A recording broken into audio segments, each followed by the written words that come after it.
Hi everyone, I'm Kate Ben Tovim. I'm a producer based in Melbourne.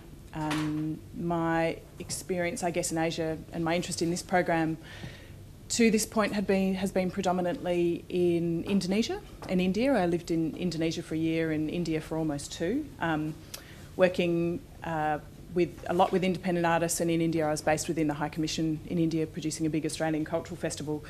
So I felt like my expertise within Asia and my networks were very localised. They were very specific to a couple of different countries I'd spent a long time in. And I was really interested in broadening those out and creating a broader community of producers to collaborate with.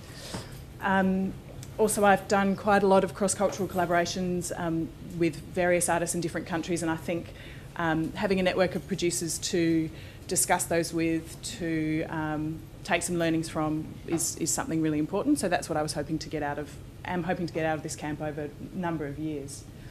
Also, I think I've been to lots of those, the APPCamp, ITM, all of those network meetings, and I know how important it is to go into a room and have some friendly faces and some people that you've met before. Otherwise, you kind of tend to gravitate to, well, the Australians or the people you know.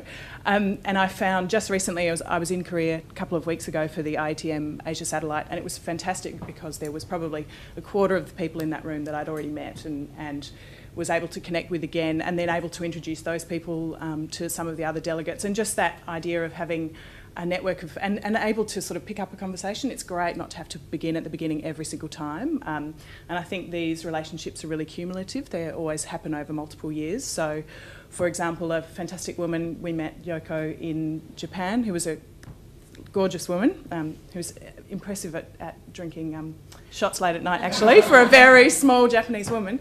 But she was working with an artistic company in Japan and has just moved over to the Japan Foundation, is actually looking after Australia in her region. So it was suddenly like all these people you might know in one context, and I think as everybody evolves in their own career, suddenly we're all going to change, and suddenly she was this very useful person to know. So I think one thing I really enjoyed about the camp and the network, and hopefully something that will be useful to all of us in the broader sector, is that it was a really interesting grouping of people that I assume chose purposefully this way, kind of in that mid-career tier. It felt like often the people in the room, certainly from some of the other countries, were not necessarily the boss, not necessarily the artistic director, but perhaps the person underneath, the associate director, or the sort of assistant producer. And that was actually a really fantastic grouping, because it felt like a number of the delegates we had conversations with were saying that, particularly in very hierarchical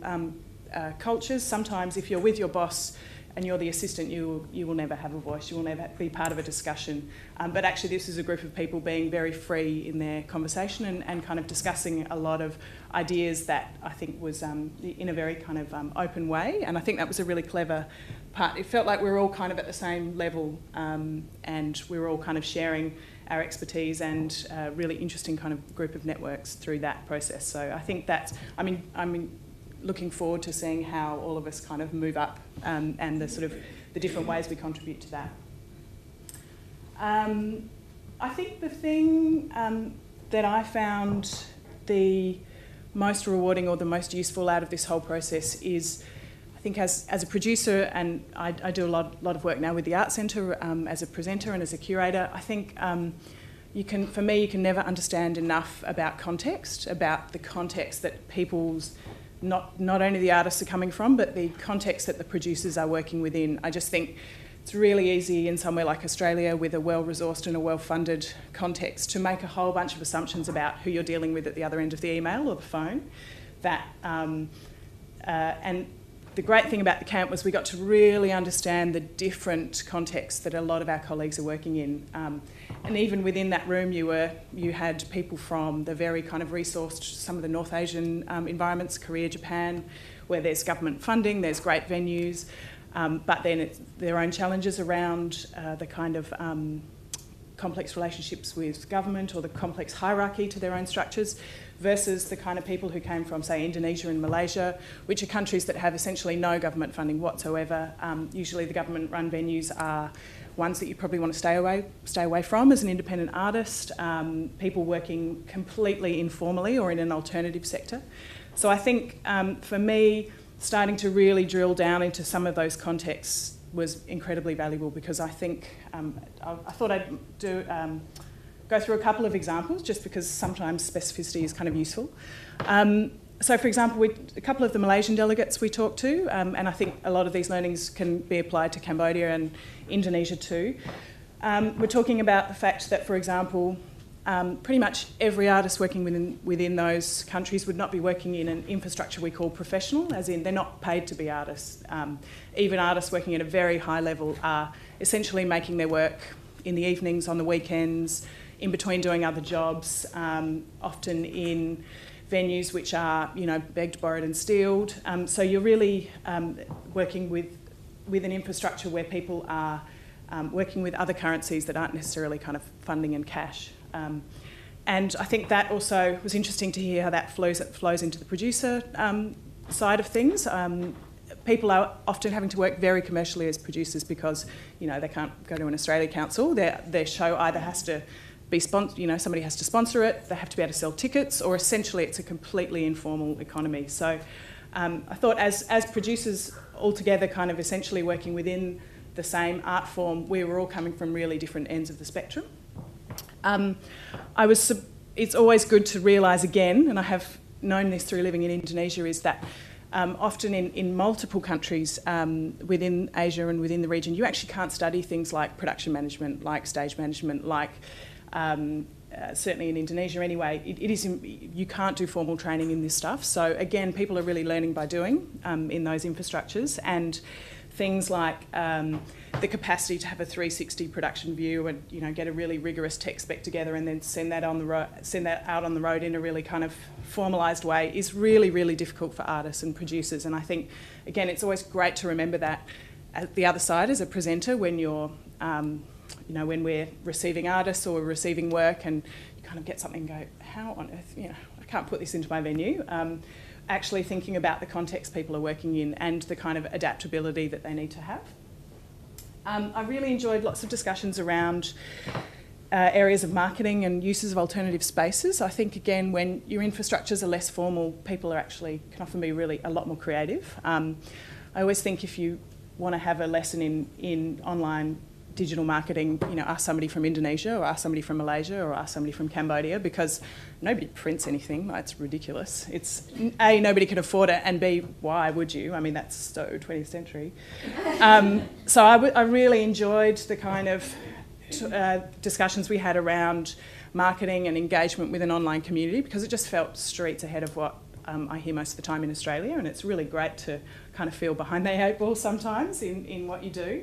And similarly, there was really interesting discussions around the use of alternative spaces. Again, people are being really creative, or perhaps making alignments that we wouldn't usually do, like building a venue in the bottom of a shopping centre, or working within a commercial business space. These things which we might view as kind of a little bit, the opposite to an independent practice, is actually the way people have to function in lots of different cultures. And I think, again, that's a really great thing to hear, to sometimes break yourself out of the box that we have around what's appropriate and what's not. I'll just ramble on, so I'll make one more point. We had part of the final kind of 2 days, we broke into small groups, and we were given a kind of a research task, and basically some of them were really quite specific. A group went off and looked at different artist-run spaces.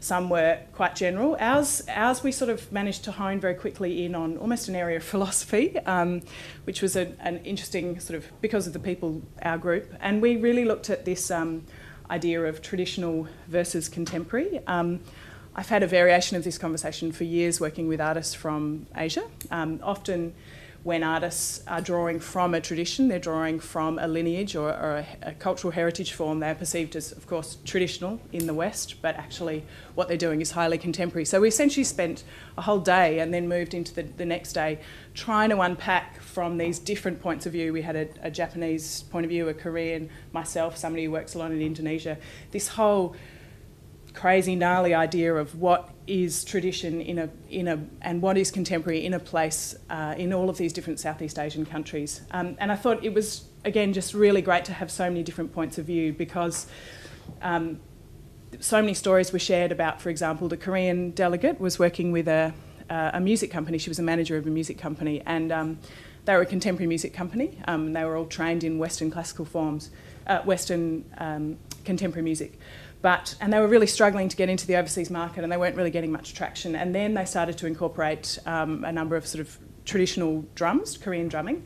And all of a sudden they became a traditional percussion company, and they were getting booked all over the world. And we were, but of course they were contemporary musicians, they were just using traditional instruments. And interestingly in Korea, because of the history of colonisation and the history, you know, the multiple layers of invasion that's happened in Korea, most artists didn't train in their own Korean forms if they were of a certain generation, because those forms were not allowed, or they were sort of not focused on in the universities. So most Koreans have trained in the Western classical forms, but yet when they're going overseas are often trying or playing with that idea of what is Korean, what is being traditional. And we just spent a long time talking about tradition, artificial tradition, contemporary artists relearning tradition, the fact that essentially every traditional artist is usually a highly skilled contemporary improvising performers, but they're using a tradition, you know. And I think what was interesting for us as producers is how do we,